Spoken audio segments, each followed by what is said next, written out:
28వ తారీఖునే alert వచ్చింది, అంటే బుధవారమే మీకు అలర్ట్ వచ్చింది తుఫాన్ రాబోతా ఉంది అని చెప్పి. 28వ తారీఖున బుధవారం రోజున తుఫాన్ రాబోతా ఉంది. శుక్రవారం సాయంత్రానికల్లా ముమ్మరమైన వర్షాలు పడతాయి, శుక్రవారము శనివారము ముమ్మరమైన వర్షాలు ఉంటాయి అని చెప్పి అలర్ట్ వచ్చిన నేపథ్యంలో తుఫాన్ రాబోతా ఉంది, ఎక్స్ట్రీమ్ రెయిన్ఫాల్ కుర్చోబోతా ఉంది అని చెప్పిన నేపథ్యంలో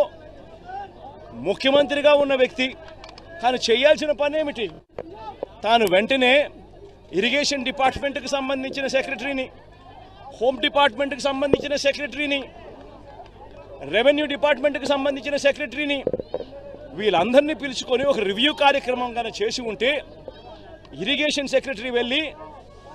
ఈ తుఫాను ఈ వైపున వస్తూ ఉన్న నేపథ్యంలో డ్యాములలో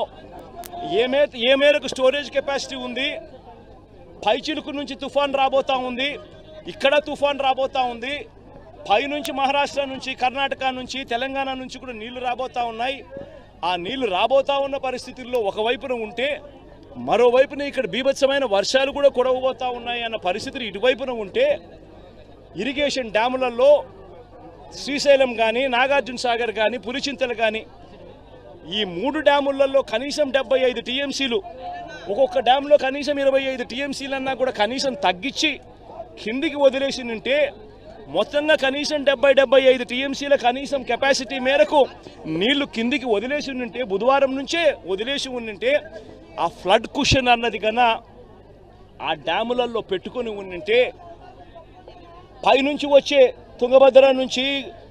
పైనుంచి తెలంగాణ నుంచి కూడా మూసీ రివర్ ద్వారా వచ్చే పులిచింతల దాకా వచ్చే కృష్ణా నది అంతా కూడా పైనే ఫ్లడ్ కుషన్ ఉండడం వల్ల ఆపి ఉండవచ్చు, రెగ్యులేట్ చేసి ఉండవచ్చు. ఇది ఎందుకనంటే శుక్రవారం శనివారం దాకా ఈ పరిస్థితి లేదు, శనివారం దాకా నీకు టైం ఉంది, శుక్రవారం సాయంత్రం దాకా నీకు టైం ఉంది. బుధవారమే కన్నా ఈ కార్యక్రమం చేసి ఉంటే ఫ్లడ్ కుషన్ ఏర్పరచుకొని ఉంటే పైనుంచి వచ్చే కృష్ణానది జలాలన్నీ కూడా రెగ్యులేట్ చేసి ఉండొచ్చు, స్టోర్ చేసుకొని ఉండొచ్చు, కిందికి పంపకుండా ఆపి ఉండవచ్చు. ఇటువైపున తుఫాన్ ఏదైతే వస్తూ ఉందో, ఇటువైపున తుఫాన్ ఏదైతే కింది ప్రాంతంలో తుఫాన్ ఏదైతే వస్తూ ఉందో ఆ తుఫాన్ను ఒకవేళ వచ్చిన ఆ తుఫాన్లో ఉన్న నీళ్లు ఒకవైపున పులిచింతల కింద ఒకవేళ వచ్చినా కూడా ఆ నీళ్లు మాత్రమే వచ్చి ఉంటే ఇంత బీభత్సంగా జరుగుండేటివి కాదు. ఆ నీళ్లు ఒకవైపున, పైనుంచి వచ్చే నీళ్లు ఇంకొక వైపున, ఈ రెండు కలిసి రావడంతో ఏకంగా 11 లక్షల క్యూసెక్కుల కింద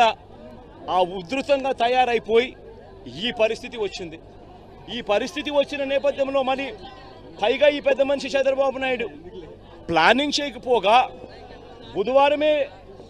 అందరి అధికారులను పిలిచి irrigation secretary, revenue secretary, home secretary వీళ్ళందరినీ పిలిచి రివ్యూ తీసుకొని ఒక్కొక్కరికి బాధ్యతలు అప్పచెప్పాల్సింది పోయి అది చెయ్యకపోగా తాను శనివారం అర్ధరాత్రి బుడమేరు మీద ఉన్న రెగ్యులేటర్ గేట్లను కూడా ఎత్తేసాడు.